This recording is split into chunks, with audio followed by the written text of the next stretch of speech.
Ar ziņām pasaulē Latvijā Latgalē Radio Alise Plus studijā Juris Saukāns.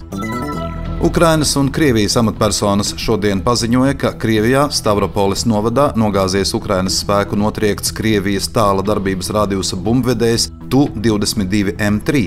Visa konflikta laikā Ukrainai šādu bumbvedēju izdevies notriekt pirmo reizi, tika pielietotas 2 spārnotās raķetes H-22 no tālās darbības zenītraķešu kompleksa S-200 aptuveni 300 km attālumā no Ukrainas. Līdz 1993. gadam pēc publiski pieejamiem datiem esot uzbūvēti 268 šādi lidaparāti, un vēl 2018. gadā 63 no tiem atradās Krievijas spēku dienestā. Šodien tika apturēti lidojumi lielā daļā Irānas teritorijas. Irānas valsts mediji šorīt ziņoja par sprādzieniem Isfahānas provincē valsts centrālajā daļā. Amerikas Savienoto Valstu mediji atsaucās uz amatpersonu datiem, ka tie esot bijuši Izraēlas atbildes triecieni Irānai. Šo pēdējās nedēļas savstarpējo triecienu mērogs varētu liecināt par vēlmi izbeigt militārās konfrontācijas sāsinājumu. Tā šīs nedēļas laipnību apmaiņu starp Izraēlu un Irānu šorīt raksturoja diplomāti, tajā brīdī vēl iespējamā Latvijas ārlietu ministre Baiba Braže. Saeimas balsojums par viņas kandidatūru nedaudz vēlāk šim amatam jau bija visnotaļ pārliecinošs. Par nobalsoja 66 deputāti. Ministru prezidente Evika Siliņa aicinājusi Braži iestāties partijā Vienotība, bet pagaidām šāds lēmums vēl nav pieņemts.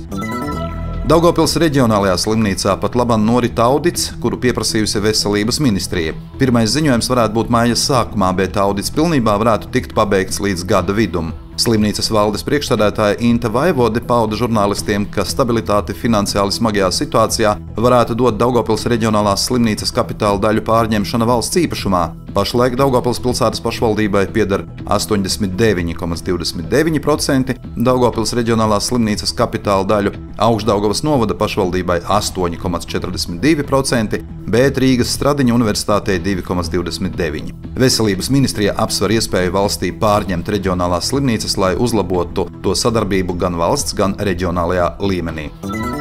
No aprīļa sākuma Sijā Daugavpils satiksme sadarbībā ar Daugavpils pilsētas pašvaldības policiju veica preventīva rakstura biļešu pārbaudes 61 pilsētas transporta līdzeklī. Un tas, ka šajā periodā neviens pasažieris nav saņēmis ne brīdinājumu, ne sodu par biļetes neesamību, liecina, ka daugavpilieši ir apzinīgi un ievēro sabiedriskā transporta izmantošanas noteikumus.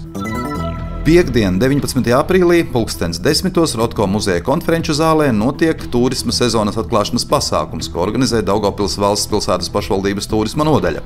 Pasākuma laikā turisma pakalpojumu sniedzēji iepazīstināja ar aktuālo piedāvājumu, pasākumiem un citām turisma aktivitātēm. Pilsētas izglītības un kultūras jautājumu komitejas priekšsēdētāja Līvija Jankovska šī notikuma sakarā izteicās tā.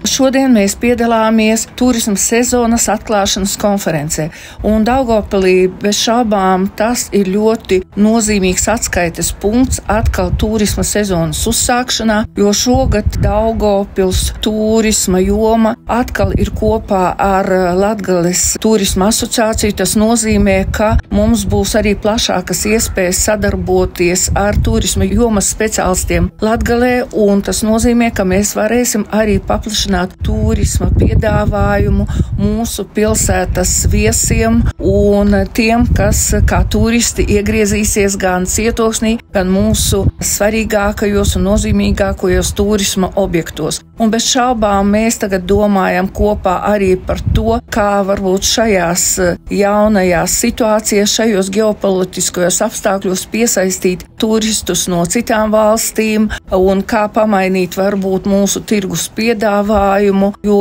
bez šaubām nav viegli nevienā biznesa jomā, un pašlaik arī turisms piedzīvo jaunus izaicinājumus. Un vēl kāda aktualitāte mums ir Daugavpilī noteikti arī Jāņa Raiņa vārda saglabāšana, jo sakarā ar to, ka Raiņa 6. pamatskola maina savu statusu un tur līdz šim atradās Raiņa eksponāti, tad mums ir jādomā arī par jaunu piedāvājumu, droši vien kopā ar Augšdaugavas novadu un ar speciālistiem, kas tieši arī pēta un kas tiešām arī uztur Jāņa Raina vārdu un viņa daļa rades popularizēšanu arī mūsdienās.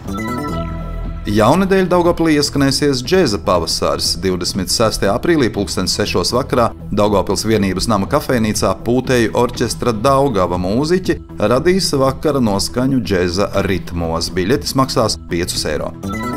Studijā bija Juris Saukāns par ziņu raidījumu Ziņas bez robežām pasaulē Latvijā Latgalē. Satura atbildsījā Alise Plus, projektu finansē Mediju atbalsta fonds no Latvijas valsts budžeta līdzekļiem.